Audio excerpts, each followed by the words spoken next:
you're talking to, you can say ROI Mahad or ROI Mahad. And so, I'm going to take, again, another pause there. And how you guys doing? All right? Who wants to hear a little bit about Downtown Project? No? Or do you guys want to shout out questions? Shout out questions. And I'm happy to talk about whatever you guys want. Can you explain the awkward hot tub picture? Because it's really awkward. Yeah, let me focus on the awkward hot tub picture. So some of us were actually in this hot tub, and some of us were photoshopped in. Can you tell which is which? Yeah, it's actually one of our interview questions. Yes, no, just joking. But yeah, so a little bit about Vegas is, I think Zappos and of course our big focus on culture and building community among our employees. We actually, as a team, go up to Vegas at least once a quarter. I actually am there probably 2-3 times a month.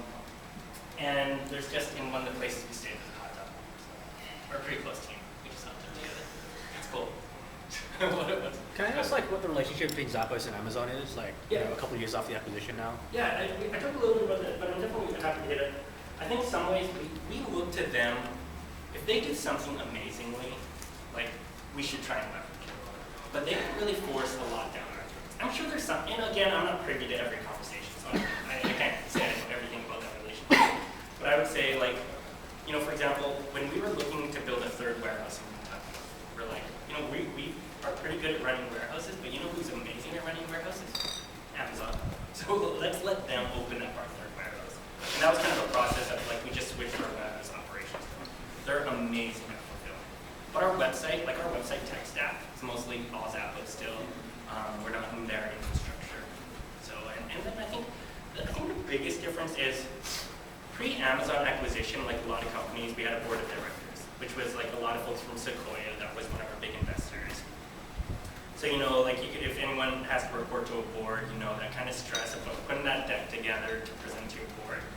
And now the difference is we still got to put that deck together. We still have to put those summaries together, but we just present to Amazon. And I think what's really great about that is, and Jeff Bezos and the folks at Amazon, they've always been about building a long-term company, and they've never been about that stock market super short-term gains. And I think that's where, and this isn't well, I won't even say the other names because I see the tail filling there. But if another big company that was more focused on short-term gains offered to buy Zappos, I'm guessing Tony wouldn't. I think Amazon has such a good history of not screwing up acquisitions and also respecting long-term brand building. A good example is who can name some other Amazon subsidiaries? Diapers.com. Sorry, what was that? Diapers.com. Diapers.com, totally. The whole Quidzy, Diapers.com, Soap.com, Mice.com, all Amazon. Still, they get to keep their own branding. IMDb, a lot of people don't even know that's an Amazon company. IMDb. Shopbop, totally right. And you can imagine Shopbop, if Amazon shoved their branding on Shopbop, it would kind of ruin Shopbop, right? People love Shopbop. It's young women's fashion. They're so edgy. They're so speak to that demo really well. I have it. Other random ones. Fabric.com. All fabric online. Amazon company. Still Fabric.com. So I think Amazon really respects, you're doing something well, keep doing it. And we'll just kind of help you with some technology if you need it. For the most part. What else? Questions? Ask you. I'm just curious, why did the founder of Zappos leave the board? Yeah, I think, and I don't know Nick super well. You guys know Nick there, right? But I know it's Yeah. And Claire, what's going on? From what I've heard, and I wasn't working at Zappos when Nick left, but I think Nick just loved that scrappy startup environment. So, even as Zappos was growing, when we moved, so we're 1,300 in Vegas now. I think when they left San Francisco, it was something 200 people. I think it just became a big company, and he just went. And Nick's done a bunch of startups, so he's still a friend of Zappos. He still comes to our events. He's not just a part of the company, right? I'm assuming, and again, I don't know. I'm assuming he still had a bunch of equity, and he didn't find anything. Good question. What else? Earlier you were talking about anyone can pitch an idea to the exec team. How many of those ideas you think get implemented, on the spot, eventually, Because it's all about making the right call on the right ideas, Totally. right? No, there's no bad ideas. Well, there are bad ideas, but I don't know the overall statistics, but I know there was one Z-Frogs pitch that I went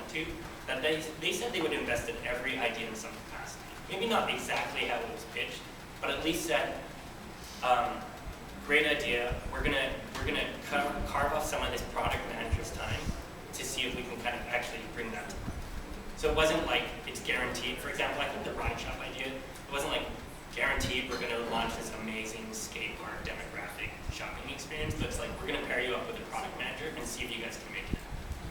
So, and that's a great opportunity too. Here again, someone in the warehouse is now like working with a product manager because they just love that skate lifestyle. They were pitching that idea. Awesome too. But I don't know exact stats. Which one? How many pull-ups can you do? Not very many. We're trying to redo 100 push-up challenge in this office, but no. So the real question is how 20. Let's see it. The relationship between Zappos Labs and Zappos. What stuff has made its way over to like the core product, and how does that stuff work? Yeah. So we have a lot of checkpoints. So we have, this team has a lot of creative freedom here. And we get a lot of signals and input, and that's why I sit in ZFrog sessions, because sometimes there might be a ZFrog idea, it's like, we should do that in Zappos Labs. So it's a really close relationship. We collectively work really closely with the product management team, but a lot of our stuff, the reality is it's on like a microsite. It's on a microsite now, I was just kind of demoing to Mike, but I'll show you one of the projects we launched recently was Glance, kind of our curated shopping experience. So very different branding than Zappos. It's kind of like collections, like steals and deals, summertime's under $40. So, if you shop sites like Fab, you might feel a little familiar, but kind of different for our Zappos customers. We have so many products on our site. How could we make something that might speak a little bit differently? So this, this is a separate site. We market it on the main site. For example, if anyone's ever been on Zappos recently, and you'll see stuff like, here's a thing to glance, and so we integrate that way. There can be shop glance as a branding theme. But there's been a couple other things we've tried to roll into the main site. There's one thing Alice did, one of our designers. Hi, Alice. So we took that tweet wall idea, which is everyone's tweeting about products. And then kind of our hypothesis was, could tweets be like the next type of review? If you actually look at one of our products, I'm just going to click on something random. That does not look good. Yikes. Anyway, ignore what that is. So if you look at a review, that's a lot of stuff to fill out. So we're like, well, what if we could just get people to tweet their products? So we actually at one point launched a product, and I don't know, I think they're doing some weird testing or whatever. So right here, we launched a tab called Social Buzz. And it was like, you could see all the tweets about a product. And we didn't necessarily think like it would improve conversion, but we wanted to just see if it would increase engagement, make people tweet more, because not every product has a tweet, of course. If you clicked on that and there are no tweets, it would be like, be the first to tweet about it. And that's obviously good from like, it's kind of free advertising if you tweet about one of our products. But and then we A/B tested it, 50-50. So 50% of customers saw that tab that said Social Buzz and 50% didn't. And what really surprised us was the people who saw that tab. And we have like millions of customers a day, so it's pretty significant just to run a 50-50 testing for a week. We saw the people who saw that tab performed worse than the people who had no tab. And we're like, why would that happen? At best, we were thinking just be even, and we wouldn't learn anything. So the hypothesis there was just, the more shit on a page, the worse it does. Like, all people want is a picture and an add to cart button. And so you even put stuff like tweets, so that's one of our big challenges is like, we think about context, right? Another app we built, there's also one analysis, it's called Pinpointing. It's like a Pinterest-based recommendation system. It tells your Pinterest username, and will scan your Pinterest account, and then make Zappos-based recommendations. Like, the challenge there is how do we put that in front of only the people who care about Pinterest or want to use them? Because another example is like, for example, we tried promoting it on a page like this, like, all these alternating heroes. And one of them was, shop on Pinterest. And it just didn't perform. Because like, even people who do it, it's like, that context is a real challenge. So we do a lot of stuff with website, we'll do tests, but we found so far, when it's really social, to create a microsite, it's just a very different experience. I think right now we're on our kind of roadmap. We're just trying to think of like, we have great iPhone apps, iPad apps. But could we create like a niche iPhone app that just does something separate? We're kind of stewing on some things. Did I answer your question? I'm super long-winded. Sorry about that. Anything else? What do you think of the pros and cons of you guys being in San Francisco and the main office being in Vegas? I think the biggest pro is like doing stuff like this. I think some of you guys have had a chance to visit Vegas on a tour, and that's great. But I think being more accessible is awesome. And things like this, like Annie's been at Lunch 2.0, and when we do events in this office, it's not just us saying, hey, this is how great Zappos is, do everything we do. It's like we're learning more from the startups that come in here. Because I think, for example, I look at what Modcloth does, and they're like a fraction of Zappos sales, still super growing, but I'm so jealous of some of the things they can accomplish for their community, and it's amazing. And then I look at, and then you look at the startup world, and I use this example all the time. Does anyone use Poshmark, the mobile shopping app? If you guys haven't, it's also amazing. So I'll just tell you that it's and it's kind of like reinventing e-commerce, right? I'm sorry I have my phone on. Just sometimes people buzz the buzzer downstairs to get in, and they don't realize it's unlocked. But Poshmark is amazing. And it's nothing new. It's buying and selling used women's fashion, right? eBay's been doing that since 97, 98. But they just made it so focused on creating an amazing experience for women. And they're growing like nuts. And they, for example, said in 2012 they had $100 million in inventory go through there, or be listed in their app. It's just an iPhone. And that's crazy. If you went to Poshmark.com, the website, you can't even buy on the website. If you want to buy something, you have to download the app.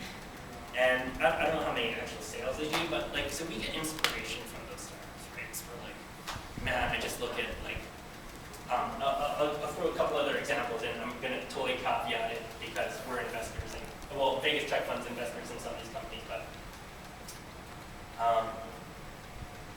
where I talk about death by 1,000 cuts. Wildfang is it's young women's tomboy fashion. So they're splitting their time between Portland and Vegas, but mainly Portland. And they speak to their demographics so well, and they speak to the fashion bloggers who live that lifestyle. And then you look at Nasty Gal, same thing, and they speak to those lifestyles. One of the biggest challenges of Zappos, it makes me cringe, but I've heard from numerous people, oh yeah, Zappos is okay. It's like online Walmart. I'm like, oh, nothing against Walmart, right? But it's in some ways that's true. We have 150,000 things on our website. It's very hard for a big brand like Zappos to speak authentically to the female tomboys out there. And so that's where we look at all these people doing interesting niche things, and it helps push us. So San Francisco, I'd say the biggest kind of fashion scenes, New York, LA. San Francisco is definitely up and coming. So when we started here, a little over 2 years ago, our head was it's all about tech. It's all about partnerships with Facebook, partnerships with Twitter, partnerships with Google or whatever. But right away we saw this emerging fashion tech scene, and that's been way more interesting to us. It's just seeing how startups are thinking about that intersection of fashion and tech and how that's changing things. And I think we spend a lot of time there. We co-host events like fashion tech events and stuff like that. Again, super long-winded answer, but I think that's one of the benefits. And then I think another very logistical benefit is it's also kind of one of the problems with hackathons is when that hackathon ends, the entire company could say that idea is the most amazing idea ever, you guys should work on it. But it's so easy for them to be pulled into their day job of, you gotta make sure there's no bugs on the search results page. But us being here, it's geographically very challenging for them to pull us into day-to-day firefighting. Because thinking up new shit is super hard. It actually takes really focused time to think of what is that next big thing. So I think that geographical distance helps. So what about the cons? Cost? Cons. Cons? Cons? It's more expensive in San Francisco for sure.